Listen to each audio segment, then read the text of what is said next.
Crime does not pay.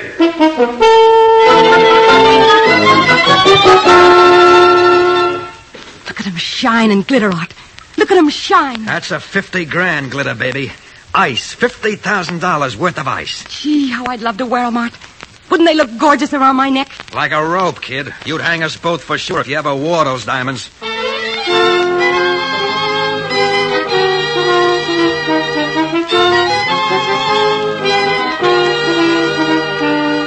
In the interest of good citizenship and law enforcement, we present Crime Does Not Pay, based on the famous Metro-Goldwyn-Mayer series of short subjects. In just a moment, you will hear What's in a Name, starring Helen Craig.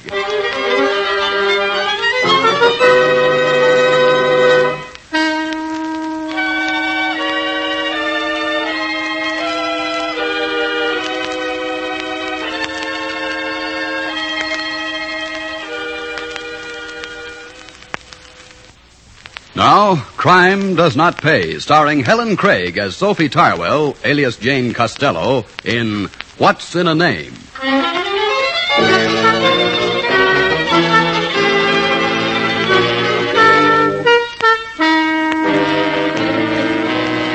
There is much truth in the old adage, no honor among thieves. There are only two successful methods of keeping thieves from falling out.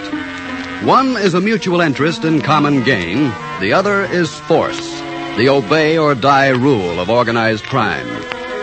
Sophie Tarwell and Art Sewell stayed together over the years because of common gain. These two had a method all their own. Sophie was the front with women, Art with the men. Their operation usually began as did the morning Sophie arrived at a very swank Florida hotel and said to the desk clerk, May I register, please? Oh, of course, miss, of course. Right here. And what kind of accommodations did you wish? A small suite. Do you have one available? We have a very nice parlor, bedroom, and bath on the east wing. On the ocean? Yes, ma'am. Here's your registration card. Thank you. Why, this is most extraordinary. We have a Jane Costello with us already. The famous stage star. Well, that is interesting. Yes. I've heard of her, of course, but we've never met. Well, at last the paths of the namesakes cross. It is strange, isn't it? And no relation? No, none whatsoever. Well, I hope you do meet one day. And here, front, please, front.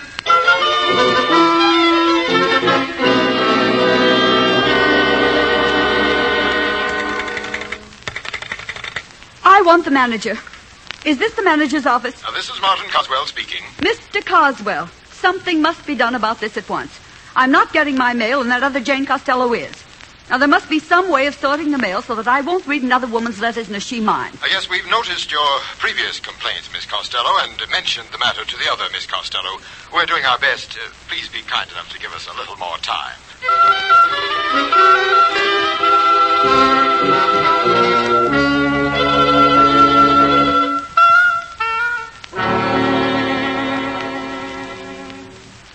I wish to see Mr. Coswell at once. Yes, Miss Costello, of course, at once. Miss Costello, at very long last. Yes, I'm Jane Costello. And so am I. Really, it's an honor to meet you, finally. Thank you, Miss Costello. Thank you, Miss Costello. One has the oddest sensation of talking to oneself. Don't you feel that way? No, I have only the name.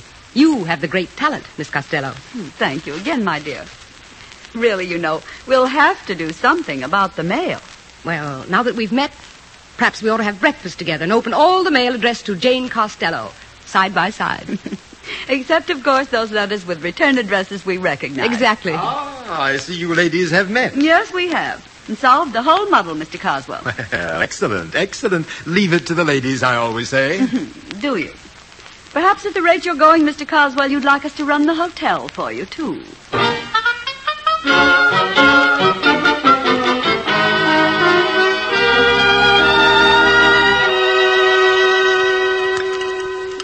Jane, I think this has been one of the best months of my life. The weather certainly has been pleasant. The weather's always pleasant in Florida this time of the year, but it's finding a friend I'm talking about. Thank you, Jane.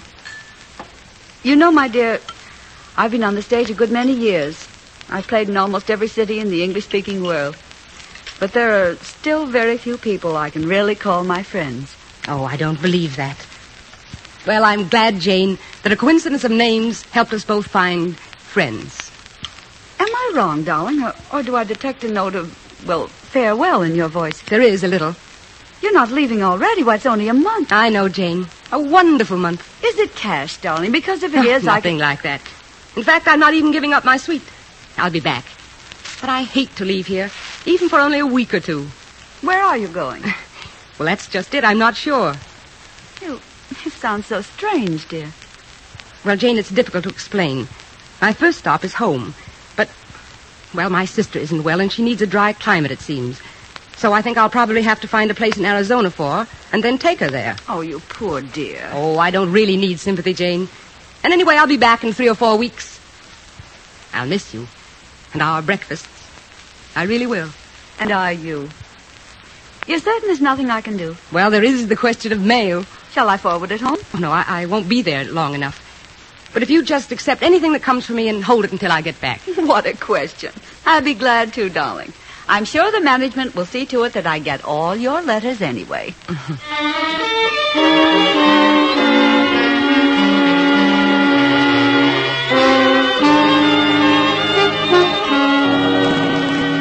Mr. Métier. Georges Mertier, madame, à votre service. Mr. Métier, I'm looking for something really nice in the way of a necklace. You'll understand, I'm sure, the new evening gowns. One feels so bare without a fine necklace. Of course, madame. Now, madame has some limit, perhaps? Limit? Oh, you mean the price. None whatsoever, Mr. Métier. When the day comes that Jane Costello sees... Madame Costello, I am desolate not to recognize the great star at once. 1,000 apologies. How can I serve you? I'll trust you, Mr. Métier. Let me see what you think is right for me. One moment, let me think. Yes, but of course. Jacques, tray 12 from the small safe at once. Vite. Something really special, Mr. Métier? You will see. A cascade of beauty that will take life from your beauty, madame. A piece made for a queen, made undoubtedly for you. Mr. Métier, you outdo yourself. Merci, Jacques, merci. Now, if madame will feast her eyes on this. Oh, it's so beautiful, it takes my breath away. Madame is most gracious. This I have designed myself. And the price, Mr. Métier? So that I may say my work is graced by madame's beauty, $50,000, madame. That is a fortune. Set in platinum, each stone emerald cut, the central pendant a flawless jewel, a perfect rose diamond of 20 carats. You tempt me, Mr. Métier. You really do. Madame will take it? 50,000. Yes, I'll take it. And madame wishes it delivered? To my hotel, the Esplanade. If you'll just send it over. Well, madame will forgive me, but it is most necessary that I call the hotel on the telephone. Well, you know me, Mr. Métier. Why? The formality required by the insurance company, madame. In these distressing times, so many impostors. Do you think that I'm an imposter, Mr. Métier? But of course not, madame. Never. However, a record of such a telephone call there must be for the insurance. If madame will forgive, I will call right here. Madame will see it is but a formality. Well, very well. If you must, you must. 1,000 thanks, madame, for understanding. Hotel Esplanade. Office of the manager, if you please. Thank you. I will ring the manager. Martin Coswell speaking. Monsieur Coswell, Georges Mertier here. Oh, yes, Mertier the jeweler. Now, how are you? In excellent health. And you? Perfect. Now, what can I do for you, Mertier? Well, here in my establishment is Madame Jane Costello. This, of course, is a formality, but Madame wishes a necklace delivered to her at your hotel. She is registered? Of course. But of course. And your safe is a satisfactory repository for gems such as this? Safe as the Bank of England. Thank you, Mr. Coswell. Thank you very much. Good day. Glad to be of service. Goodbye. All is well, of course, madame, as we knew it would be. Our messenger will deliver the necklace before the day is over.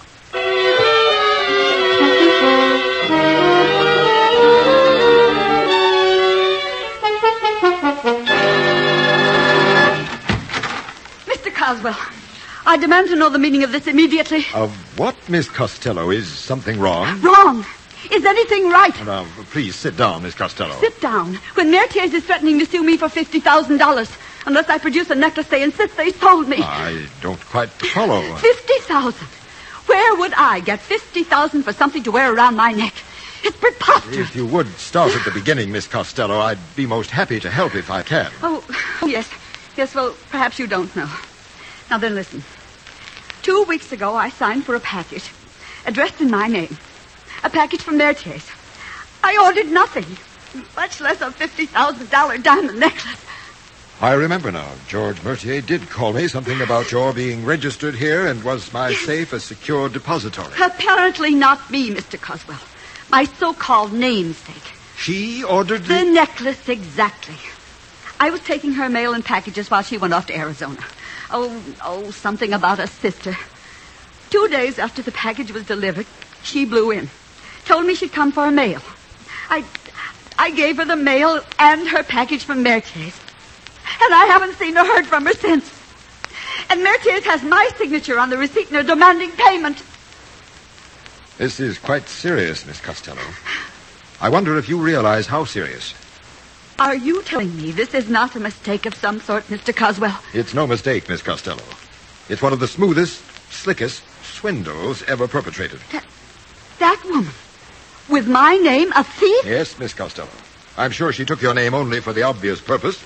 And I'm equally sure this is a matter strictly for the police.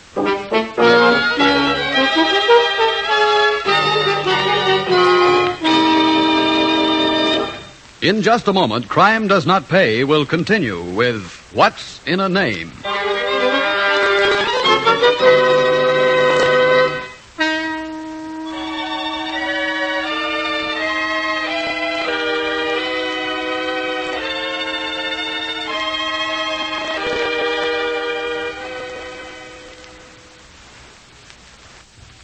Now we continue with Crime Does Not Pay, starring Helen Craig as Sophie Tarwell, alias Jane Costello, in What's in a Name.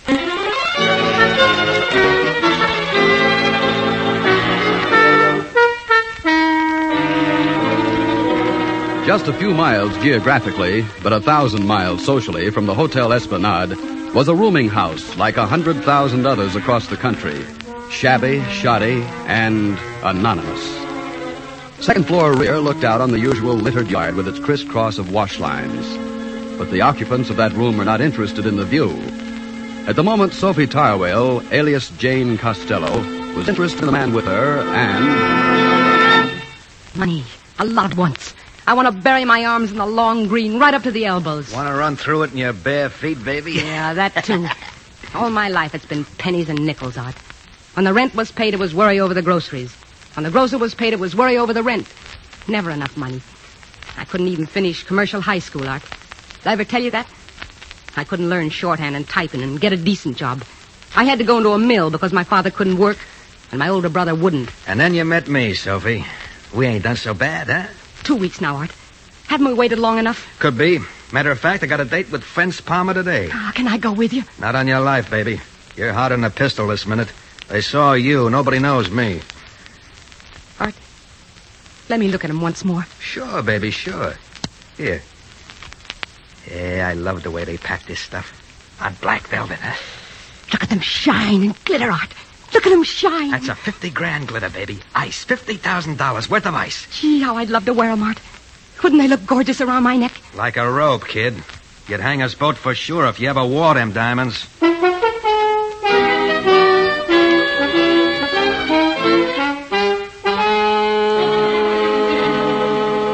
There they are, Palmer. How do you like them? Very pretty. Pretty, is that all? Yeah.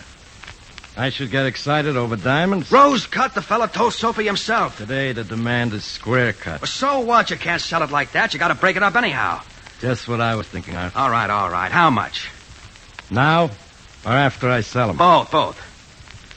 5 G's down, 20 more after I sell them. Oh, you're nuts. That piece of stuff is worth 50 G's at least. That's what the fella told Sophie himself. Yeah, I know. That's what it was insured for, too. When the insurance company is in it, you can't never get more than half price. Maybe less. Give me the stuff. I don't let you have it for no 25. Put it down, Art. I got a phone. I could get a reward from the insurance company. About 10 G's, maybe, without doing nothing but making a call. Try it and see how long you live. You ain't no big shot yet, Art. Not until you get the 25 G's. So don't talk about putting anybody away. Any more talk like that, I cut the price. Understand? Okay. I get it. 25 G's. Sophie will be sore as a boil. She thinks she's going to have all of that to spend herself. Half ain't going to set so well with her. What's the matter? You scared of the dame? Me scared? What for? Dames is tricky sometimes, especially when they get only half of what they expect. Well, not Sophie. But she'll sure raise the roof. You want the 5 now? Natch. She sure will raise the roof. In what book it says you got to give her anything? Here's your 5 G's, count it. I don't want to gyp nobody. What do you mean, gotta give her anything? Get smart, boy. You ever showing this deal yourself? Planned it, that's all. Okay. Ever use a telephone, son? Ever use a telephone?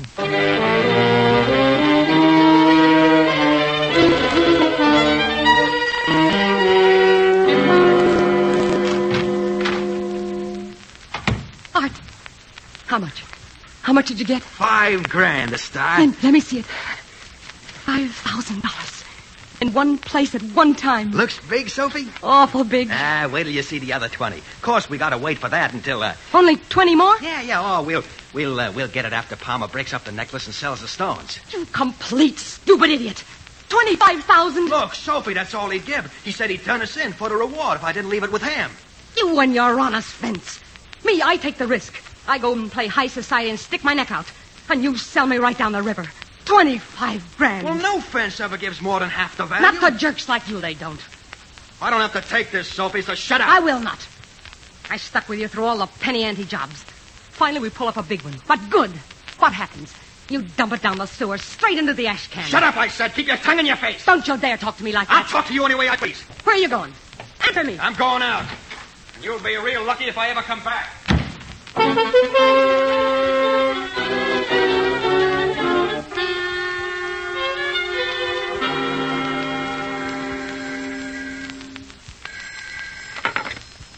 Larceny, Lieutenant Turner speaking. You want something on a Costello Mercier necklace? Do we want... Hold the phone a minute. Nah, you can't trace me. This is a pay telephone. You want the tip? Who is this? My name is Rockefeller. I buy diamonds all the time. Yeah, all right, Mr. Rockefeller. Spill it. The dame what did the job. She is second floor rear at 17-1/2 South Jackson Boulevard. She got the rocks? You nuts. I'm not that crazy. Hello. Well, what do you know about that? A break for a change. A nice little break.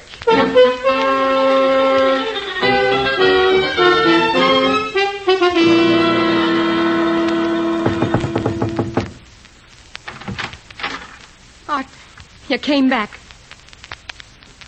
Who are you? Police, ma'am. What's your name? I haven't done anything. No, of course not. What's your name? Sophie Tarwell. I haven't done anything. Well, then, Miss Tarwell, I'm sure you won't mind taking a little ride with me and answering a few questions.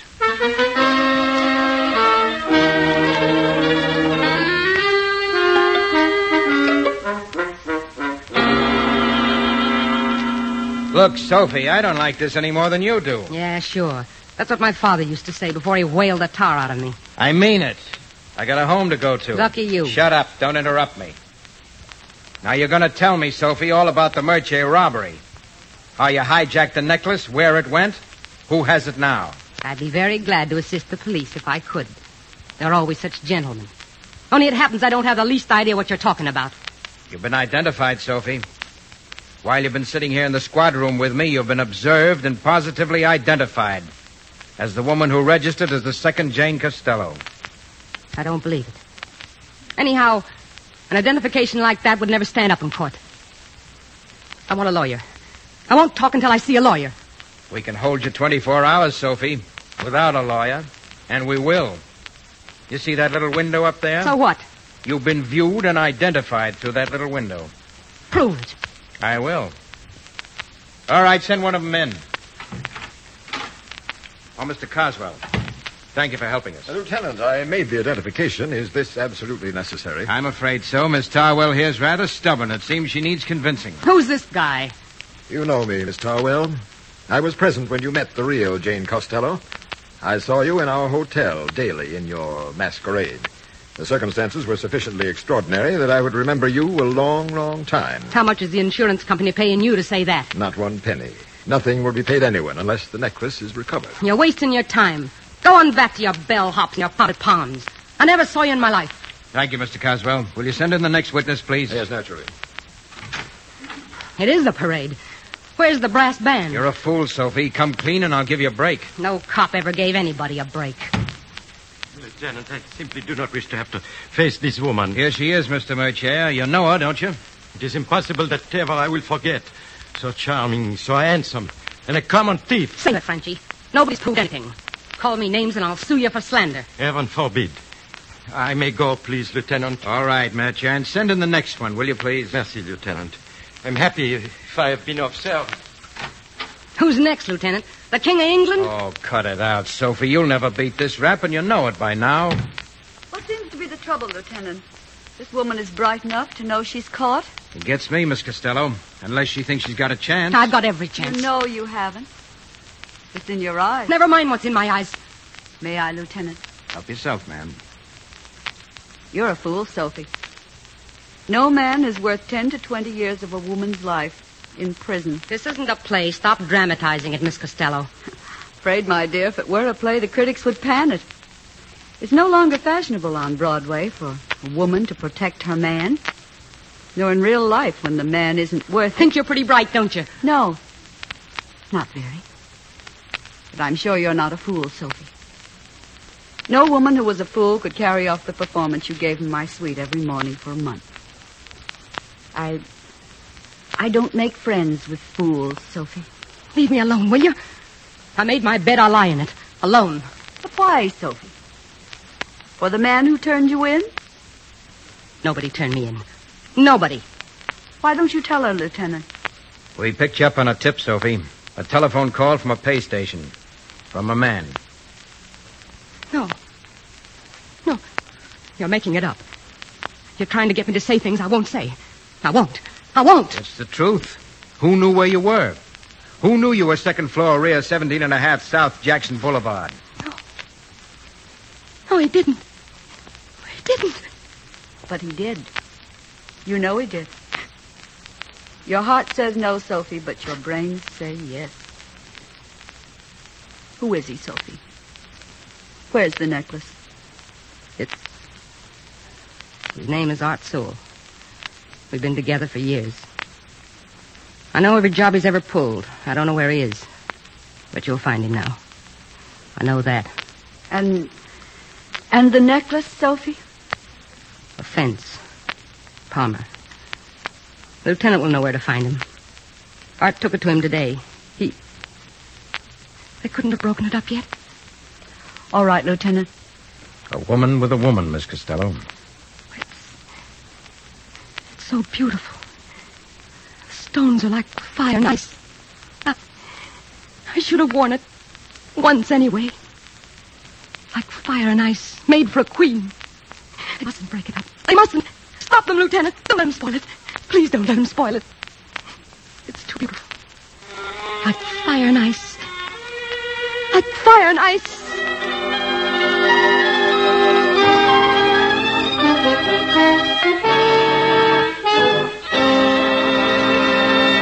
Time does not pay. Helen Craig, who starred as Sophie Tarwell in What's in a Name, will be back with you in just a moment.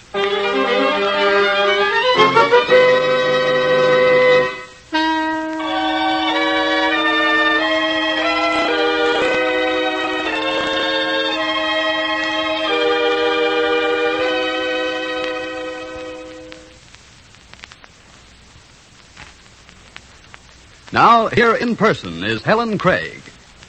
I think it's pretty clear that Sophie Tarwell was one of those unfortunate people who feel that they have the right to use their wits in any way they can. She wasn't born a criminal. She was made one by lack of training and opportunity to use her talents. When we, people like you and me, have seen to it that everyone receives training and opportunities within his or her ability, crimes like Sophie's will disappear. That will happen because, truthfully, the wrong way of life is always the hard way in the end. Inevitably, one way or another, the offender learns, as Sophie and Art did, that crime does not pay. Thank you, Helen Craig.